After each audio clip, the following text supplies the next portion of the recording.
Thank you very much for joining us tonight, Dearborn Public Library. We're pleased as punch to be talking with Mr. Jonathan Eig, talking about his new Martin Luther King biography, King Alive. Just a couple quick things before we get started. I want to encourage everyone in the watching in the Dearborn area to take part in our summer reading challenge. You can win great prizes like an arrow garden for adults and lots of gift cards. So please join us. All the information is on our website, dearbornlibrary.org. So we're very pleased as punch to be talking with Mr. Jonathan Eig tonight. He's a best-selling author of 6 books, including his most recent King Alive, which the New York Times hailed as a monumental new biography of Martin Luther King Jr. I also enjoyed his previous book, Muhammad Ali Life, and he's written books about Lou Gehrig and Jackie Robinson. So thank you very much, Jonathan, for joining us tonight. Thank you. It's nice to talk to you. So I always start off this question with webinars because it can bring out certain information, some great information. But did you picture yourself as a writer, a journalist when you were a kid? Well, it depends how you define kid. Yeah, pretty early I got into journalism. My junior high school newspaper and then my high school paper. And by the time I was 16, I was working for my hometown newspaper, the Rockland County Journal-News in suburban New York. So I had the bug for writing and for reporting pretty early on. I did not picture myself writing books. I thought I would just be perfectly happy to spend my entire career writing newspaper stories. And I was going along pretty well with that plan until I had the idea for a book back around 2000 or so. So yeah, but I still pretty much feel like I'm doing the same thing that I did at the age of 16, which is taking my little notebook, running around town, interviewing people, and writing up the story. I'm just doing it on a larger scale now with these books that take 5 or 6 years to write. Well, that kind of leads into my next question, because you've mentioned in several interviews that your background as a journalist is so helpful to you as writing these books like Martin Luther King and Muhammad Ali. Yeah, it can be pretty intimidating to think about taking on a life story, a biography. These are pretty thick books. To think about taking on that level of an enterprise. And it's helpful if you think about it as a journalist in a way, because I know how to build stories brick by brick. I go out and I do a few interviews. I do some research. I read some books. I dig for old papers. I dig through archives, and I just write what I find. And if you break it down and keep it simple in that way, I think it helps take some of the fear out of the process, because writing a biography sounds intimidating. It is intimidating, but I try to think about it in terms of the newspaper world, and where I would go out and report a story and write it in one day, learn as much as I could, and become an expert.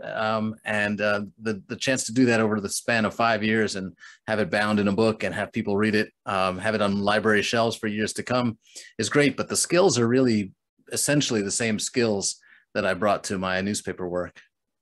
Well, I must compliment you, because on some parts of the book, like your description of the Montgomery bus boycott, I was like reading on my lunch hour, and reading. It's like I want to know how it ends, because it's yeah, you're right. You build it, you lay out the story, and it's like I want to know how it ends. Yeah, and I try to remember that. Even if you're familiar with Martin Luther King, you don't really know the story, and if the book is done right, you read it with a sense of uncertainty. I'm not sure what's going to happen next. We all know he gets assassinated in the end. Sorry for the spoiler alert, but if I'm doing my job right, you're going to read it, turning the page, wondering, what's going to happen now. And the Montgomery bus boycott, for example, is this moment of incredible drama. It's the Black people of Montgomery taking on the establishment in a way that the establishment has never been challenged before. It's a David and Goliath story with these, working class people who ride the bus standing up to the city and saying, we're not going to ride anymore until you break down this system of segregation. And it's just a fantastically dramatic story. But sometimes we need to step back and look at it through fresh eyes and say, yeah, we all know Rosa Parks, but did you know about Joanne Robinson? Did you know that Martin Luther King did not want to be the leader of the bus boycott? Did you know that he was, 26 years old and had his first baby and was still working on his doctoral dissertation and really kind of shirked it at first, didn't want to get involved. So there's drama there that we tend to overlook when we tell the stories in this sort of simplified way over the years. Now, how did you come up? Now, the idea for the book that I've read, this book, it kind of was in conjunction with your last book, the Ali book. Can you go into a little more detail? How do you develop the idea? As I was researching my Ali book and I was talking to people who knew Ali, I realized that some of them knew Martin Luther King as well. And I asked them about the meetings between King and Ali because they met twice. And as I'm talking to people like Dick Gregory and Harry Belafonte and Jesse Jackson, I just found myself getting curious. So tell me about Martin Luther King. What was he like? What was it like to hang around that guy? And it occurred to me that this was a rare opportunity, that we treat King like ancient history. And if you ask my kids, they would say, he's as old as Abraham Lincoln. To them, it's all abstract, but there were still lots of people alive who knew King. His older sister just passed away less than 2 weeks ago. So he was, he was around in my lifetime. It's not ancient history. So I wanted that to take advantage of that. And once I realized that there was this opportunity to travel the country and meet the people who were closest to King, who were still with us, I recognized that was just a golden opportunity. And then it occurred to me that, there hadn't been a King biography in quite a long time. When I began, it was 35 years since the last King biography. Now it's, been more than 40 years. So I saw that I had a really amazing opportunity to produce a new King biography for this generation of readers. Well, Dave, you kind of hinted at my next question, this last response. Did you yourself have a picture of Martin Luther King before you started the book? Like, he was this person, he was iconic, he was irreverent. Did you have a picture in your mind, and did it change over time as you completed the book? I think in the last 25 years or so, especially since the national holiday was created and King became a federal holiday and a monument, we've seen his image really watered down and flattened. He's Mr. I Have a Dream. He's content of our character. He's seen as this very peaceful, loving, nonviolent protester. And he almost comes off as, sort of the most conservative of all civil rights activists, because he was, a reverend, and he was wearing the suit and tie. And I think that we've done him a disservice. I think the national holiday has done him a disservice in candy coating his image. So I thought it was really important to look at him with a fresh lens, and to really think about how radical he was, to think about how brave he was, to think about how religious he was. We lose sight of how so much of what he did was guided by religious principles. So I think that, my image of him going into this was kind of similar to most Americans, in that we've settled for this simplified vision of Mr. I Have a Dream, and forgotten just how radical and how unpopular he was. That's another thing. In the last few years of his life, he was a deeply unpopular figure in most of America. Black Americans still respected and admired him, but white Americans really turned their back on King. And we need to remember that. We need to remember that he challenged us. He called out racism beyond the South. He called it out in Chicago and New York and Philadelphia too. And when he did that, he lost the support of many of his followers. So I think it's important that we remember the complicated King, and the man who had flaws too. He wasn't perfect. And I wanted to make that clear in my book too. Oh, yeah. Yeah. The first sentence of your prologue and how Martin Luther King is a founding father is quite a statement, but also quite true. I think it is valid. I think that when you think about the Constitution as a living document, that we are still trying to fulfill the promises contained in the Constitution and the Declaration of Independence, that all men are created equal. It was clearly not true when that was written, because we had millions of enslaved people living in the United States, and then they were considered 3/5 of a human being when it came to voting. So they were not equal, and we're still working to achieve that kind of equality. We're not there yet, but King brought us closer than anybody to fulfilling the promises made in the nation's founding documents. So I thought that it was an interesting way to think about King again, to think about him as being somebody who did more than almost anyone else to fulfill the promises of the Constitution and the American dream. Now, you were able to come up with some great finds during your research, and one of them is the Martin Luther King Sr.'s biography that he wrote. Could you describe how he grew up, how his paternal grandfather and grandmother, how they lived as sharecroppers, and how Martin Luther King Sr. left home at 12 with the shoes on his shoulder, and he reinvented himself. Yeah, Martin Luther King Sr., or Daddy King, as everybody called him, is really one of the great American success stories, just a true hero. As you said, he was born into sharecropping. His parents, Martin Luther King Jr.'s grandparents, were born into slavery, started sharecropping in Stockbridge, Georgia. This would be his paternal grandparents, and worked on land that they could not own, that they could not profit from, because the white man who owned the land would keep them in perpetual state of debt. And Martin Luther King's grandfather grew bitter from this. He turned to alcohol, became violent, beat his wife and children.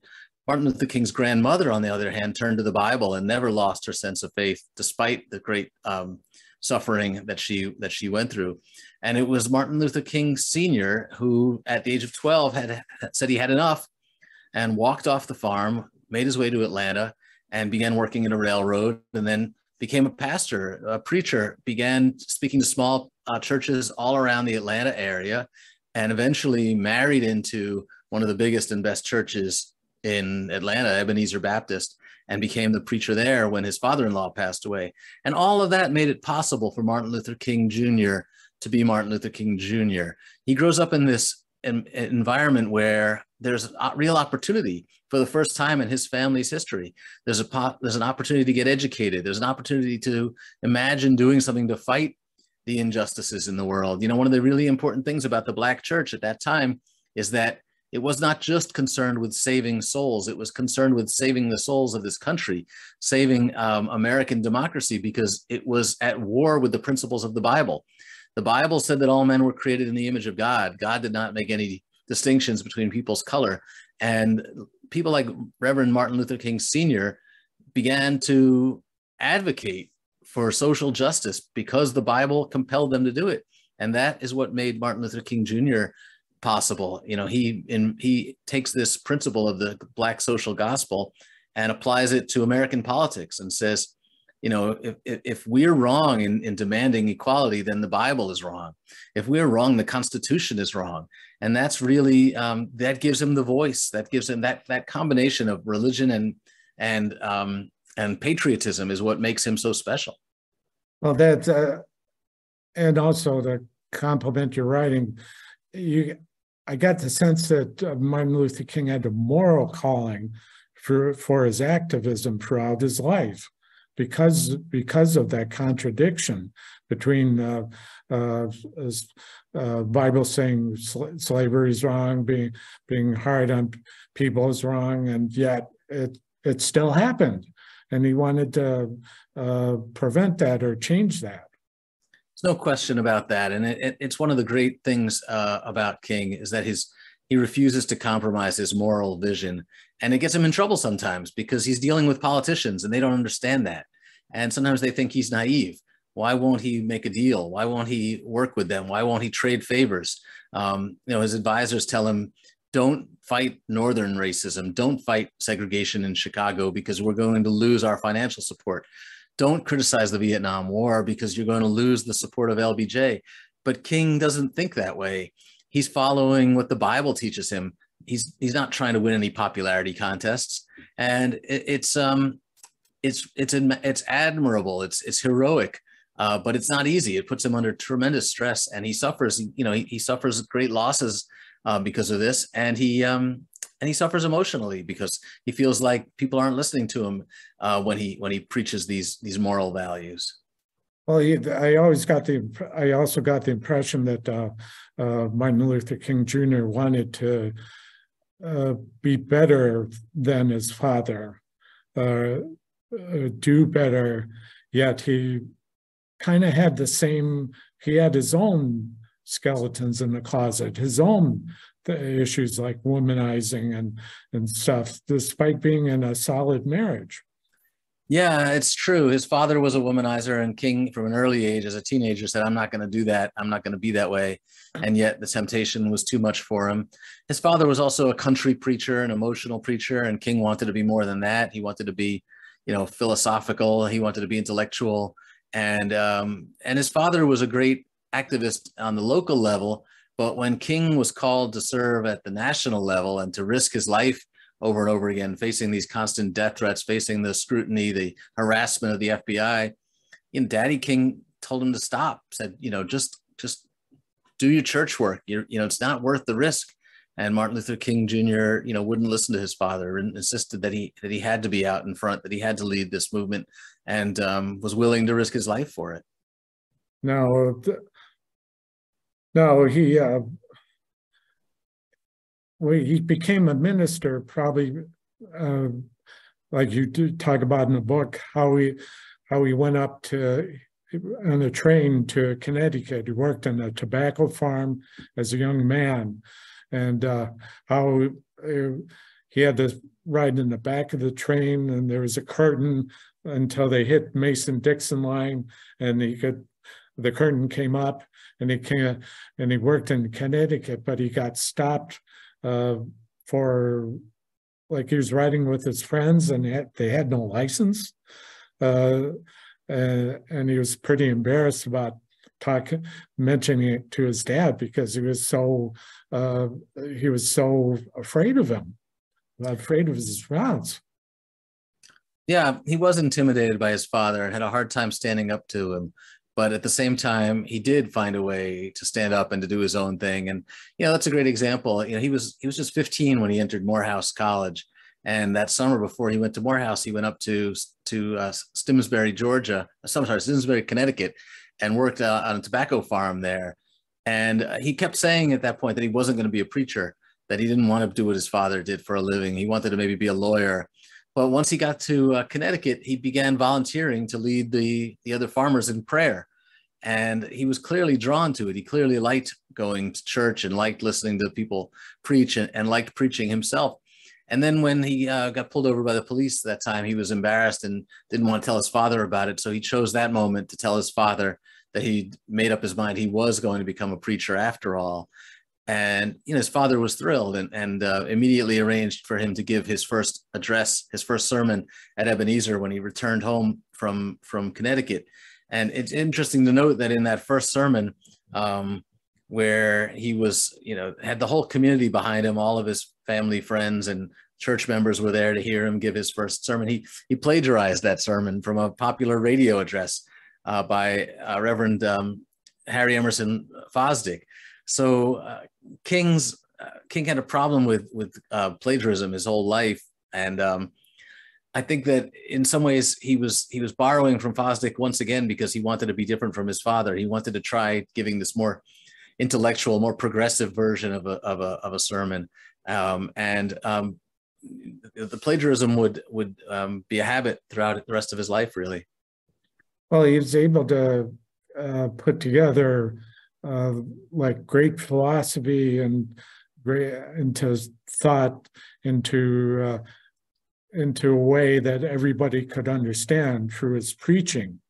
Uh, and and he and it seemed like it appealed, correct me if I'm wrong, but that made him more appealing to people, that he was able to do that. He had an amazing ability to speak to multitudes of audiences at the same time. You know, when you think about that that March on Washington speech, or really any of his sermons, he's able to rally Black people all over the country. His tone, his ability to really preach in a way that reaches the masses is astonishing. But he's also threading in, you know, philosophers. He's threading in, you know, calls to live up to the words of the Constitution. He's appealing to all kinds of audiences, Black and white, North and South. And he's able to get all of them to really respond in a way that very few speakers can. It's really rare that you hear somebody who's not pandering to one audience or another, but whose voice rings out and reaches people at all different levels. That's really, in some ways, King's superpower. And it's really what attracts the attention to him. Even in the early days of the Montgomery bus boycott, the national media discovers him and realizes that he has an ability to speak to the entire nation in a way that really nobody had before at that point. Well, MLK, he dated a lot of women throughout his life, but what do you think struck him about Coretta enough that he got married to her? He did date a lot of women. He was engaged to another woman at the time he met Coretta, although it's not clear how formal the engagement was. But there was a nice Atlanta girl from a well-to-do family that thought they were going to get married, although she wasn't crazy about moving down south to some small town if he got a church job in some some smaller town. But when he met Coretta, all that changed. And it's really a remarkable story, because even in Boston, where they were living at the time, King was at Boston University and she was at the New England Conservatory of Music. They met on their first date, and King said, "You have everything I'm looking for in a wife." On the first date, he tells her that. And I think it's not that she was attractive or that she was intelligent. It was really that she had this experience as an activist that impressed him. She had more experience as an activist than he did at that point. She'd been to Antioch College, which was an integrated school. And there at Antioch, she'd been involved in several protest movements. She'd helped to fight, to protest a barber in town that wouldn't cut Black hair. She'd lobbied the university to allow Black students to do their student teaching at white schools. She'd attended the Progressive Party National Convention. So she was really committed to doing this kind of work. And I think that's what impressed King. Of course, the irony is that his own sexism and his own closed-mindedness kept him from really appreciating the contributions that women might make to the civil rights movement, including his own wife. He did not give her the kind of opportunity that she wanted to get involved in the civil rights cause, and he did not respect the abilities of women who might have been leaders of his own organization. So while he was attracted to that in Coretta, he was not open-minded enough to see the potential that women might have. Well, unfortunately, the FBI used his womanizing, made tapes, and there's one episode where they sent him an anonymous tape to his office, thinking that Coretta would hear it, and yeah, they continually, they used it as a cudgel. They used it as or what they thought it was a cudgel. They used it as a way to smear his name, to point out to Presidents Kennedy and Johnson that, hey, this isn't a great guy. He's up to no good. He's up to being a communist. Yet he still did it, and he knew about that they had tapes. What is the entire in the interviews that you did you people have a reason why he did that, or why he continued with such behavior? Well, some of his friends said he just couldn't stop himself, that, and others said he didn't care, that once he knew the FBI was tapping his phones and bugging his hotel rooms, he just kind of took an attitude that there was nothing he could do about it, and he wasn't going to let them stop him from living his life. And the real question isn't why King behaved that way. The question is why the government behaved that way. Why was it important to our federal law enforcement officials? Why was it important to the president to monitor King's sexual activity? It's clear that once they began listening to his phone calls, they discovered that he was not a communist, and that the civil rights movement was not trying to destroy American democracy. In fact, it was trying to strengthen American democracy. Then they became obsessed with his personal life. And I think the clear reason that they obsessed over his personal life, and the clear reason why they tried to break up his marriage, and the clear reason why they leaked this information to reporters, is that they saw the civil rights movement as a threat to the established order. Their concern of J. Edgar Hoover was that Black power might disrupt white power, and that we might actually have to share more equally with the Black community, and that was an affront to Hoover, and that's really why he set out to undermine King and undermine the civil rights movement. And the civil rights protests, they weren't always successful. Like St. Augustine, Florida, they ran, and Albany, Georgia. Remember you mentioning in the book how the police chief studied how to deal with such protests. Yet King and the movement were able to learn from those mistakes. Was he able to say, okay, let's change this tactic, or let's change that tactic? Do you think that was the case? Yeah, King learned by trial and error. One of the really interesting things about him is that he never really has much of a strategic plan. He certainly never has a 5-year plan, or even a 1 or 2 year plan. He's throwing himself into situations and hoping that he can generate attention, create chaos, create a crisis that will force the government to respond, because he's frustrated that when JFK takes office, for example, he's not delivering on the promises he made to Black Americans. He's not pushing civil rights legislation. So King feels like he has to apply pressure. So he leads a protest in St. Augustine or in Albany, or he helps rally the bus boycott, or the freedom rides, or the lunch counter protests. And it doesn't always work. He's hoping that he can continue to put pressure on the government, that this is about not just fixing the situation in one particular city. It's about making the nation aware of this crisis, of this unconscionable inequality that exists. And sometimes it works better than others. When he gets to Birmingham, it works because, in part, he's got an adversary in Bull Connor who uses police dogs and fire hoses. And this makes incredible drama that ends up on the front pages of newspapers and on the nightly news, and creates enough of a sense of horror among average Americans, among white Americans in the North, that the president feels compelled to act on it. And that's the kind of, role that King learns he has to play. He has to be kind of the rabble rouser, and he's willing to throw himself into those situations even when he doesn't know how it's going to turn out. He's taking great risks over and over again. Now, Greenfield Village is a short distance away from the building here, and they recently acquired the Jackson House in Selma, Alabama, and I guess that's the house where Martin Luther King watched the signing of the Civil Rights Act on TV. Were you able to visit that house? No, unfortunately, I didn't get there on my research trips. I'm looking forward to seeing it when they relocate it to Michigan. Yeah. So, but I interviewed the Jackson family members and heard about King's visit there. And I love the idea that he's, watching in his pajamas as Kennedy delivers his address, promising that he's going to act on civil rights legislation.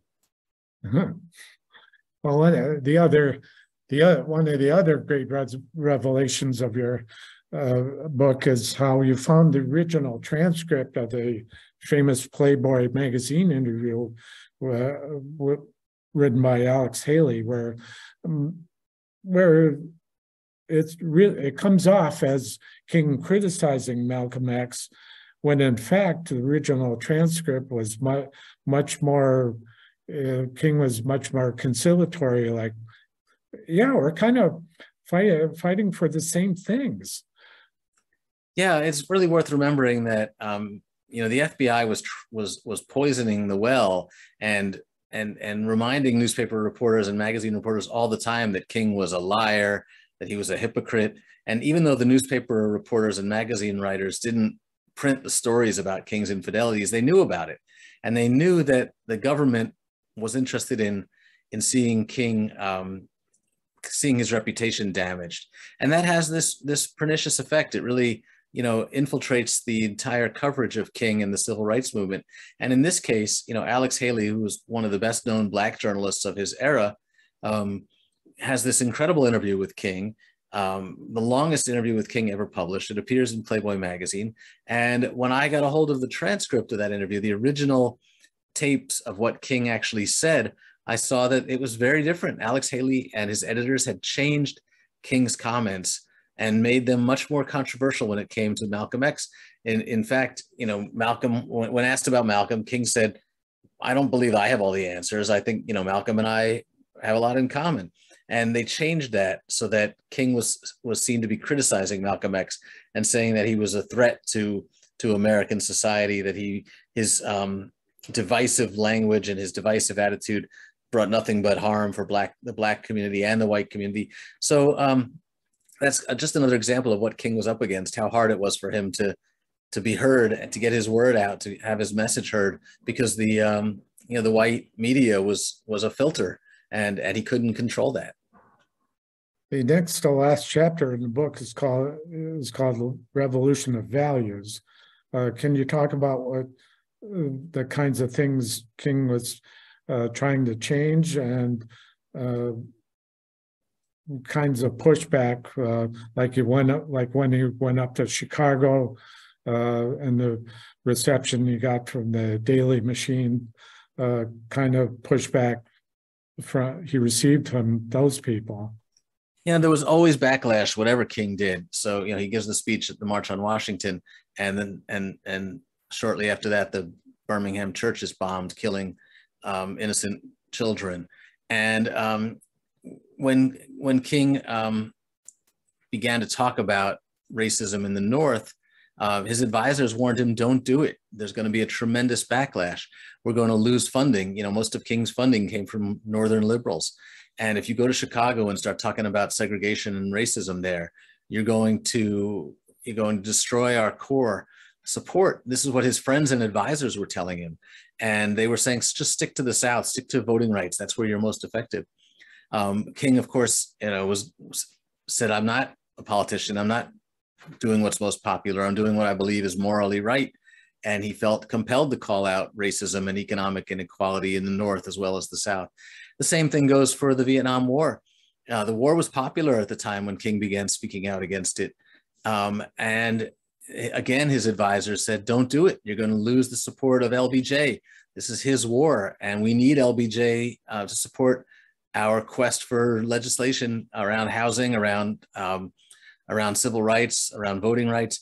And King once again said, "I'm not looking to do what's going to make me most popular. I'm doing what the Bible teaches us, what I have to do. This is, I can't call out violence in Chicago. I can't call out violence in Los Angeles if I don't call out violence in Vietnam." So once again, we see King operating at this, higher moral level and refusing to think like a politician. And even some of his friends think he's being naive. And you could argue that it hurts him in the long run, that his movement suffers for it. But he's guided by what he believes is the right thing to do. from talking with the people, doing the interviews with people who knew him, what do you think King's future would have been if he had lived? Well, they said he was deeply depressed by the last years of his life, hospitalized several times for what he called exhaustion and they called depression. Some of his friends urged him to seek, psychiatric care and perhaps try some medication. And there was a feeling that he was losing hope, but I don't believe that. I think that if you look at what he was doing in those last months of his life, he was doubling down on his beliefs. He was planning this poor people's campaign for Washington, D.C. It was basically Occupy Washington. He was going to bring thousands of people from all over the country to live in a squatters camp within sight of the White House and the Capitol. And they were going to stay there until the government agreed to make fundamental changes in how the economy worked. And he was expanding his vision. He said, it's not about civil rights anymore. It's about human rights. He was going to invite anti-war protesters to join him as well. So I think, King was taking a broader view about the deep inequalities, the profound systematic inequalities, the systemic racism as well.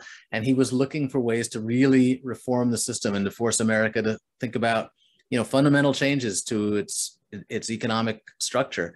And some people would say that's what got him killed, because that scared people. It scared people in Washington, and a case can be made that that King did present a real threat to the status quo, and that some people couldn't see that happening. Well, and finally, what would you want readers to take away from about MLK from reading your book? Well, I hope that they'll see him as a human being. One of the goals for me was to help people get beyond the view of the monument and the national holiday, and remember that he was a guy who, chewed his fingernails, who was frustrated that he didn't spend enough time with his kids, that he suffered emotionally. He had moments of doubt. He had moments of joy. He had a great sense of humor. And when we see him as a human being, I think we can find his message more inspiring. Because after all that he went through, after 13 years in the spotlight, after being stabbed and shot at and having his home bombed, he said we can never lose hope. And he continued to struggle, continued to fight on, and he warned us about so many things that we've seen come true. We continue to see segregated schools and segregated housing. Economic inequalities only growing. These are things King warned about. So I feel like, I hope that writing a new book about him will remind people of his message and think about how that message can still be applied today. Oh yeah, that's very true. I agree with that. So we're going to open up for Q&A both here in the audience and online. I see one question already online. Yeah, very complimentary. Did you, I guess I'll start off the questions. Did you run into a lot of, were people willing to talk about King freely, or did you run into a lot of resistance?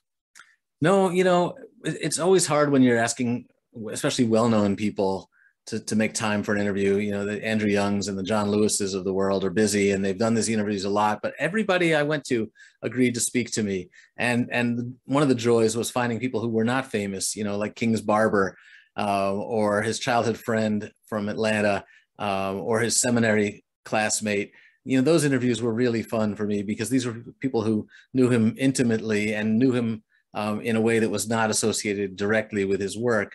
But I found this was a really loving community, and also scholars in the King world were incredibly friendly and helpful in helping me to understand this this important figure.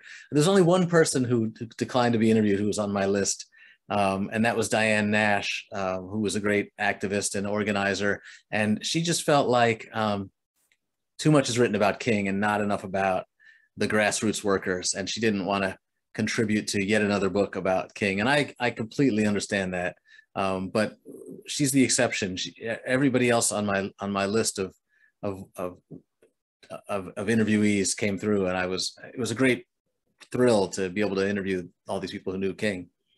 Now, on your Twitter feed, you mentioned how Andrew Young was very complimentary of your book, and what was Spike Lee was also very complimentary. That must have been thrilling, because especially with Andrew Young, because he was there. Exactly. And to receive good compliments like, "Hey, you're onto it. You hit the mark." That must have been a thrill. That was a big one for me because, as you said, Young was there. He lived with King. He traveled with King. He spent more time with him than probably anybody who's still alive today. And to get his thumbs up was a big deal. And, you know, he also said that he thought that I handled the sensitive material very well. And Andrew Young certainly knew about King's personal life. And I think the fact that I tried to keep it in context and I didn't, you know, wallow in the salacious stuff, I think was appreciated by Ambassador Young. Okay. Yeah, Miss? Yeah, I wanted to ask, obviously the book has unpacked a lot of sensitive information that a lot of people over a lot of years that, you know, kept buried or did not want exposed. So that the book is really a challenge. And what I wanted to ask, did you have problems finding a publisher that would actually be willing to put your book out there? May I ask the second question? Well, the question is, especially how you treated the sensitive material with MLK, with the tapes and stuff. Was your publisher kind of hesitant to put that out, or were they like, "Oh, go for it"? My publisher was, I think, understood as I did that it was important to be honest, and of course we were careful and had lawyers look it over to make sure that I was not saying anything that would get us in any trouble. But you know, it's important not only to treat King as a human being and to acknowledge that he had flaws, but you can't really understand the government's campaign against King without recognizing that they used those flaws against him. So it was, I thought it would have been almost impossible to write a book leaving that out. I think it would have been irresponsible. And I will say that people's reaction to the book has been really pleasing to me, in that the flaws, I think, make people sympathize and empathize with him even more. That you can relate. You know, it's not pleasant to see one of our heroes engaging in you know, inappropriate behavior, but nevertheless, I think people have more sympathy for King when they see that he had his own weaknesses. Yeah. That wasn't my question. I'm sorry, what was your question? The process of did you have a publisher that had agreed already to publish the book, or did you have the book and then you encountered obstacles finding a publisher that would want to publish this kind of thing? So in essence, did he have a contract to write it first off, yeah, before even dealing with? She was asking, yeah, did you have a publisher right off? Yeah, the way it generally works for biography is that you write a proposal and you shop it around to publishers and see if any of them want to publish it. And when you write that proposal, you have some of the information that you write about what the information you think you're going to find, but you knowing that 5 or 6 years of research will unearth more information. So I did not have any trouble finding a publisher. I had, you know, several offers from publishers who wanted to publish this book and committed to me and wrote, you know, so I was able to get a contract in advance. And then when I delivered the book, the publishers again, you know, had to look and see what I had come up with and evaluate it again. But no, I was able to attract a publisher early on with a proposal that I wrote for the book. Is that what? Does that answer your question? Okay, sir. Yes, sir. I'm very glad that you wrote this book too. I think Dr. King is somebody we think we know. I was a 14-year-old kid who was marching down Woodward in Detroit, and I wasn't really aware of him. But we had this 60-year commemoration of that march down Woodward. And a lot of speakers were speaking. And what I heard people saying is we're not there yet. We've got a lot of work to do. And I'm just wondering, in doing your interviews, we've got a reparations committee in Detroit that's starting to start that conversation. Do you think from what your interviews and talking to people that there's a willingness, given all the resistance that we have and all the things that are not correct, to move in that direction, that Dr. King might have even become more insistent that there be reparations for all the economic and the slavery and everything that held people and prevented the ability to grow and thrive as everybody else could in a normal system. Did you get yes, that? I did. And I think, you know, if you listen to King's words, even in the speech he gave in Detroit and the speech that he gave at the March on Washington, if you read his book, Where Do We Go From Here, he addresses it directly. He says that reparations are not only necessary, they're practical. And those people who say that it's too complicated, that you can never put a price tag on the suffering and the sacrifice that Black Americans have made are wrong. That it's easy to put a price tag on it. It may not be enough, but we can put some kind of a price tag on it. And more importantly, it's the morally right thing to do. That the Bible teaches us and constitutional law teaches us that we must atone for our sins and we must pay for our transgressions. And that until we do that, we are never going to really be engaged in a fair, equal society. So I think King was very clear in how he felt about the potential for reparations. And I think you're starting to see some movement in that direction. You know, you're starting to see people paid for injustices. You see, you know, Georgetown University coming to terms with the fact that its existence is attributable to the sale of enslaved people. You see this Los Angeles returning property to a Black family that had the property taken away from them. So I think we're beginning to open more minds on this front. Okay. Yeah, one more. Do you see a documentary coming out of this book? Any interest in the documentary? Yeah, we've had some interest from some really good companies about making a documentary. So these things take a while, but I'm optimistic. I would love to see that get done. Very good. All right. So thank you very much, Jonathan. It was great talking with you. Thank you. Pleasure. The book is available everywhere, especially 27th Letter Books in Detroit. I can attest, Jonathan, if you send an email to mlkjrbook@gmail.com, he will gladly send you a autographed book plate. I can attest, I've done that myself. So thank you very much and have good luck with the book and have a good night. Thank you.